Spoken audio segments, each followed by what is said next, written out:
확신.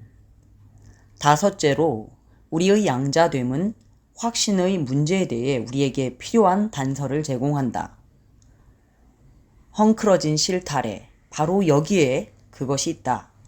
이 문제는 종교개혁 이래 계속해서 교회 내에서 논란이 되어 왔다. 종교개혁가들, 특히 루터는 역사적 믿음, 즉 틴데일이 이야기 믿음이라 부른 것, 반응이나 헌신 없이 기독교의 사실들을 믿는 것과 참으로 구원받는 믿음을 구분하곤 했다. 이들은 참으로 구원받는 믿음이란 본질적으로 확신이라고 말한다. 이들은 그것을 피두키아, 즉 확신이라고 불렀다. 이는 하나님이 믿는 죄인들에게 죄사함과 생명을 주겠다고 약속하신 진리에 대한, 그리고 그것이 신자인 자신에게 적용된다는 것에 대한 확신이다. 루터는 단언했다. 믿음이란 하나님의 은혜에 대한 생생하고 신중한 확신으로 너무나 확실해서 그것을 위해서는 100번, 1000번이라도 죽을 수 있는 것이며, 그러한 확신은 우리를 하나님과 모든 피조물에 대하여 즐겁고 대담무쌍하고 유쾌하게 만들어준다. 그리고 루터는 어느 누구도 자신이 하나님의 은총 안에 있는지 아닌지 확실히 알 수 없다고 가르친 카톨릭 교도들의 파괴적인 교리를 공격했다. 그럼으로써 그들은 믿음의 교리를 완전히 손상시켰으며 인간의 양심을 괴롭혔고 그리스도를 교회 밖으로 내쫓아 버렸으며 성령이 주시는 모든 유익을 부인했다. 동시에 종교개혁가들은 피두키아, 곧 믿음의 확신이 시험을 받아 그러한 확신이 자신 안에는 존재하지 않으며 하나님 안에서 전혀 소망이 없다고 생각하는 사람 안에도 존재할 수 있다는 사실을 인정했다. 이것이 역설적인 것처럼 들린다면 당신 영혼을 실제로 이런 상태에 빠뜨리는 시험에 결코 노출된 적이 없었다는 것에 감사하라. 루터나 그 당시의 많은 사람은 이따금 실제로 그런 상태에 있었기 때문이다. 로마 카톨릭 교도들은 이 점을 전혀 이해할 수 없을 것이다. 그들은 종교개혁가들에 답하여 믿음은 하늘나라를 소망하기는 하지만 거기에 도달한다는 확신을 가질 수는 없으며 그러한 확신을 가질 수 있다고 주장하는 것은 주제넘은 짓이라는 전통적인 중세의 견해를 재차 단언했다.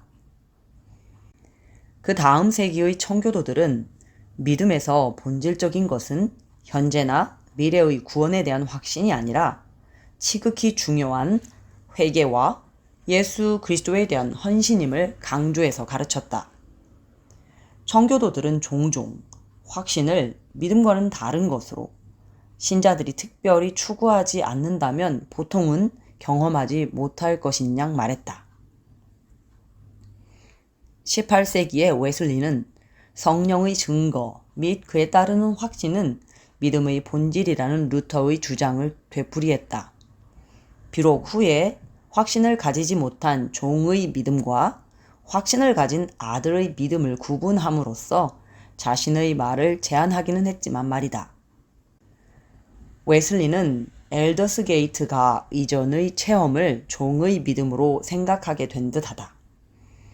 그것은 그리스도인이 되기에 충분한 체험을 하기 시작한 단계로서 구원을 추구하고 계속해서 주님을 알아가지만 아직 은혜 안에 있음을 확신하지는 못하는 상태다. 하지만 모든 후기 루터주의자들과 마찬가지로 루터는 달랐지만 웨슬리는 확신이 현재 하나님께 받아들여지는 것에만 관련되며 견인에 대한 확신은 가질 수 없다고 주장했다. 확신에 대한 논쟁은 복음주의자들 사이에서 계속되고 있으며 또한 계속해서 사람들을 당황하게 하고 있다. 도대체 확신이란 무엇인가? 하나님은 누구를 확신시켜 주시는가? 모든 신자인가? 일부 신자들인가? 아니면 아무도 아닌가? 또 하나님은 무엇을 확신시키시는가? 그리고 확신이 주어진다는 것은 무슨 의미인가? 그 문제는 엄청나게 복잡하게 얽혀 있는 듯하다. 하지만 양자됨의 진리는 그 엉클어진 것을 푸는데 도움이 될 수 있다. 만일 하나님이 사랑 가운데 그리스도인들을 자녀로 삼으셨고 하나님이 온전하신 아버지라면 본질상 두 가지 결론에 이르게 된다. 첫째로, 그 가족 관계는 영원히 계속되어야만 한다. 온전한 부모는 자녀들과 인연을 끊지 않는다. 그리스도인들이 탕자 노릇을 할지는 모르지만 하나님은 계속해서 탕자의 아버지 노릇을 하실 것이다. 둘째로, 하나님은 자녀들이 자신의 사랑을 느끼며 하나님 가족의 일원으로서 그들이 확보한 특권과 안정을 알도록 각별히 노력하실 것이다. 입양된 자녀들은 소속되어 있다는 확신을 필요로 하며 온전한 부모라면 그러한 확신을 억제하지 않을 것이다.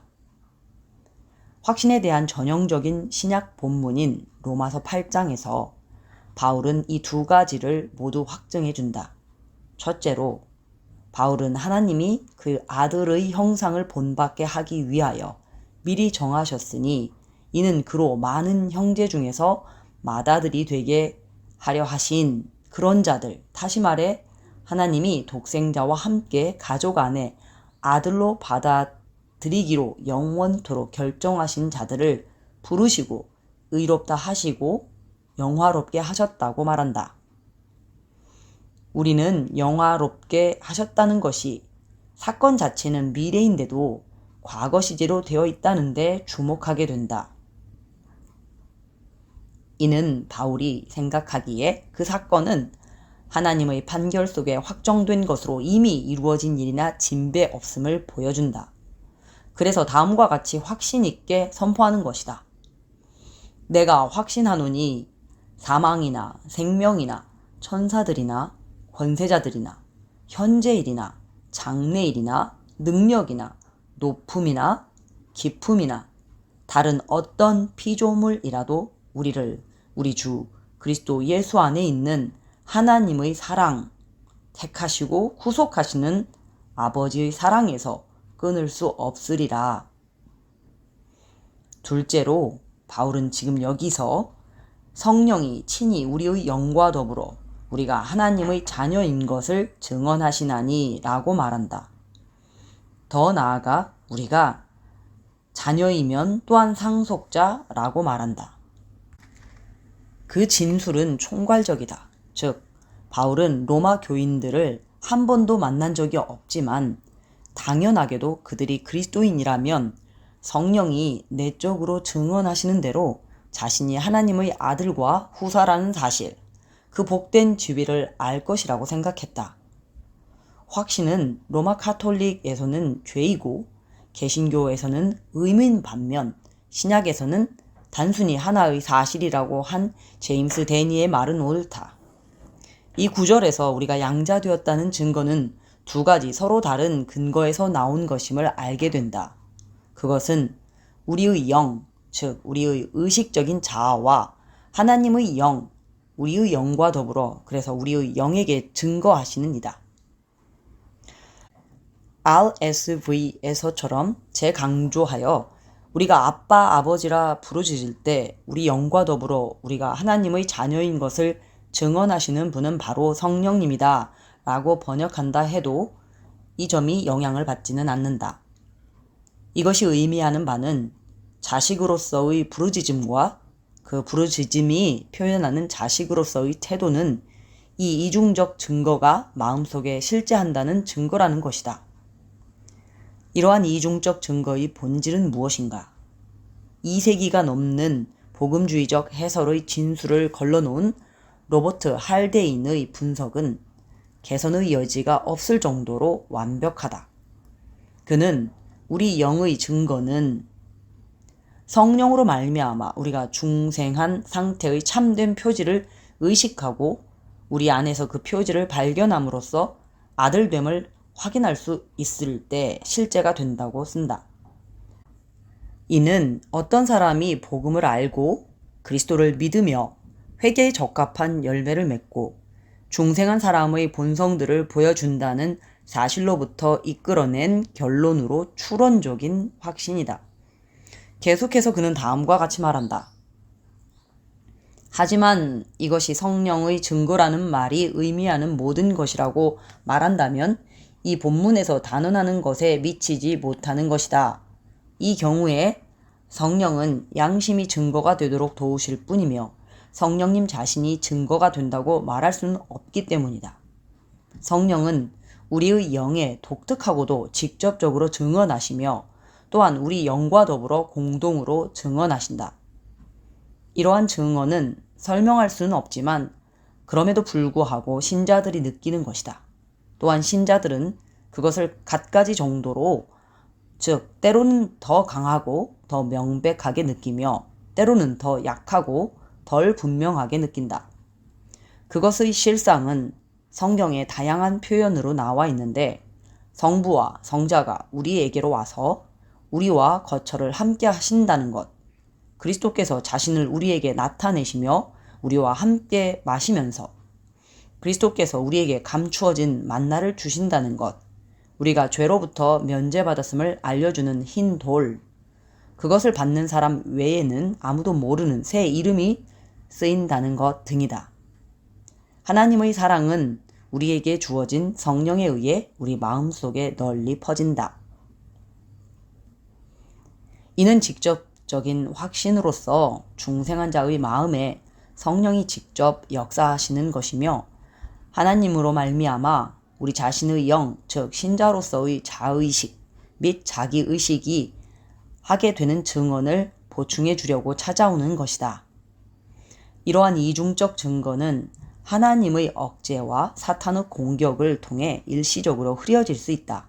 그러나 불성실함으로 성령을 근심하게 하거나 소멸시키지 않은 모든 진실한 그리스도인은 이 증거의 두 측면 모두를 어느 정도 지속적으로 체험할 수 있다.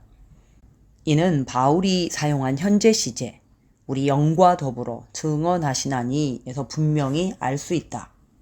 그러므로 확신에 대한 진리는 다음과 같이 나타난다. 곧 하늘에 계신 우리 아버지는 자녀들이 그들에 대한 하나님의 사랑과 하나님의 가족으로서 그들이 안전하다는 것을 알기 원하신다. 하나님이 그것을 원하지 않으시고 그것을 위해 실제로 행동하지 않으신다면 하나님은 온전한 아버지가 아닐 것이다. 하나님은 우리가 묘사한 그 이중적 증거가 자녀들의 통상적인 경험의 일부가 되게끔 행동하신다. 그래서 그들이 하나님의 사랑 안에서 기뻐하도록 이끄신다. 이중적 증거 자체가 선물이다. 곧 이는 믿음이라는 복합적인 선물의 대미를 장식하는 요소로서 이것에 의해 신자들은 믿음, 양자됨, 하늘나라의 소망, 그들에 대한 하나님의 무한하신 주권적 사랑이 모두 정말로 진정한 것이라는 감동적인 지식을 얻게 된다. 믿음의 체험에 속한 이 측면에 대해서는 스큐어즈가 자연에 대해 말했듯이 묘사하기보다는 이해하기가 더 쉽다. 스코틀랜드의 부인이라면 다소 더 문법적이면서 별나게 말하기보다 느끼기가 더 쉽다고 말했을 것이다. 이렇게 표현할 수밖에 없을 것이다. 그리스도인은 모두 통상적으로 그것을 어느 정도 누리고 있다. 그것은 사실상 그들의 생득권의 일부이기 때문이다. 하지만 우리는 자기 기만에 빠지기 쉽기 때문에 바로 이를 위해 요한 1서에서 제공하는 교리적, 윤리적 기준을 적용하여 우리의 확신을 시험해 보는 것이 좋다. 그리고 이러한 시험 수단에 의해 우리의 확신에서 추론적인 요소는 강화되며 확신은 전체적으로 아주 생생해질 것이다. 하지만 확신의 근거는 우리의 추론이 아니라 성령의 역사다. 성령의 역사는 우리의 추론을 통해 생기는 것일 뿐 아니라 또한 그것과 별개의 것이다. 그것은 우리가 하나님의 자녀라는 사실과 하나님의 구원하시는 사랑과 약속이 우리에게 직접 적용된다는 사실을 확신시켜준다. 그렇다면 역사적 논란들은 어떻게 된 것인가? 로마 카톨릭 교도들의 생각은 잘못된 것이다. 양자됨, 곧 하나님의 아버지 되심에 비추어 때 그들이 견인과 확신 둘 다를 부인하는 것은 바보 같을 정도로 기괴하다. 자녀에게 개별적으로 그들을 사랑한다는 말을 전혀 하지 않으면서 제대로 행동하지 않으면 가족에서 내쫓아 버리겠다고 하는 아버지가 있다면 도대체 어떤 아버지일까? 웨슬리주의자들과 루터주의자들이 견인을 부인하는 것 역시 이와 마찬가지로 잘못되었다. 하나님은 이렇게 부인하기에는 너무나 좋은 아버지이시다. 하나님은 믿음과 은혜 안에 있는 자녀들을 지키시며 그들이 자기 손에서 빠져나가도록 내버려 두지 않으실 것이다. 확신은 믿음의 필수적인 구성 요소라고 한 종교개혁주의자들과 웨슬리의 말은 옳았다. 하지만 청교도들의 생각 또한 옳았다. 그들은 죄로 인해 성령을 슬프게 하며 전심을 다해 하나님을 찾지 않는 그리스도인들은 이중적 증거라는 최고의 선물을 온전히 받지 못할 것이라는 점을 믿음과 확신보다 더 강조했다. 부주의하고 장난이 심한 자녀에게 부모가 미소를 거두고 인상을 쓰게 되는 것과 마찬가지다. 부주의하고 장난이 심한 자녀들에게 주기에는 너무나 값진 선물, 하늘에 계신 우리 아버지께서 우리에게 주시는 선물이 바로 그와 같은 것이다. 우리가 이 선물을 받고도 거룩한 삶을 살든 그렇지 않든 하나님 아버지께서 신경 쓰지 않는다고 생각하여 버릇이 없어진 모습을 그분이 보신다면 적어도 어느 정도까지는 이 선물을 주는 것을 보류하실 것이다. 위대한 비결. 양자됨의 진리가 기독교 역사에서 거의 주의를 끌지 못했다는 것은 이상한 일이다. 현재는 거의 알려지지 않은 19세기에 나온 두 권의 책, 캔들리쉬의 하나님의 아버지 되심과 웹의 양자됨에 대한 개혁주의 교리를 제외하고는 이 주제에 대해 복음주의자들이 쓴 저서는 없으며 이는 종교개혁 이전이나 이후나 마찬가지다. 양자됨에 대한 루터의 이해는 칭의에 대한 이해만큼이나 강력하고 분명한 것이었지만 그의 제자들은 칭의에 집착하여 양자됨은 무시했다. 그리스도인의 삶에 대한 청교도의 가르침은 다른 면에서는 매우 강력한데도 이 점에서는 매우 불충분하다. 바로 이 때문에 양자됨에 대한 율법주의적 관점이 그처럼 쉽게 생겨난 것이다. 아마도 초기 감리교도들과 빌리 브레이와 같은 후기 감리교 신도들이 신약이 묘사하는 아들됨의 삶에 가장 가깝게 접근했을 것이다. 오늘날 기독교는 분명 양자됨에 대해 더 많은 것을 가르쳐야 한다. 이 장에서 공부한 내용이 우리 마음에 던지는 메시지는 분명 이와 같다. 나는 그리스도인으로서 나 자신을 이해하고 있는가? 나는 자신의 진정한 신분을 아는가? 나 자신의 진정한 운명을 아는가? 나는 하나님의 자녀다. 하나님이 나의 아버지다. 하늘나라가 나의 집이다.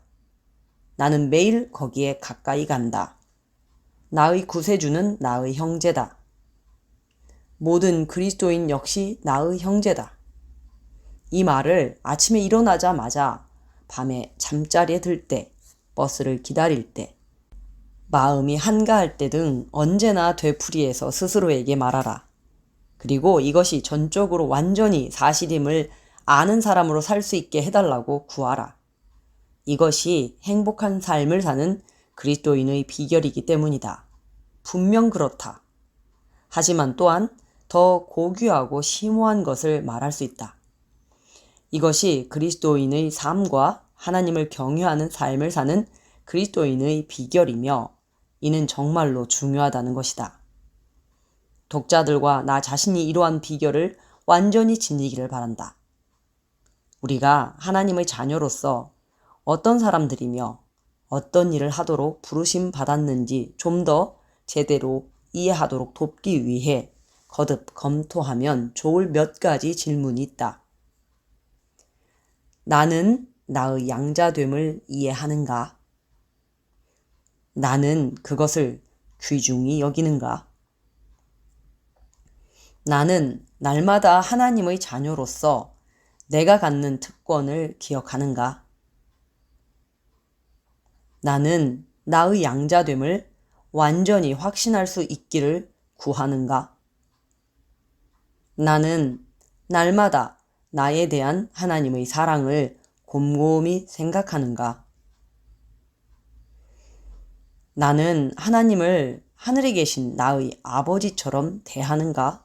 즉, 인간 부모가 자녀에게 원하듯이 하나님을 사랑하고 존중하고 순종하며 하나님과의 교제를 구하고 환영하고 모든 것에서 하나님을 기쁘시게 하려고 애쓰는가?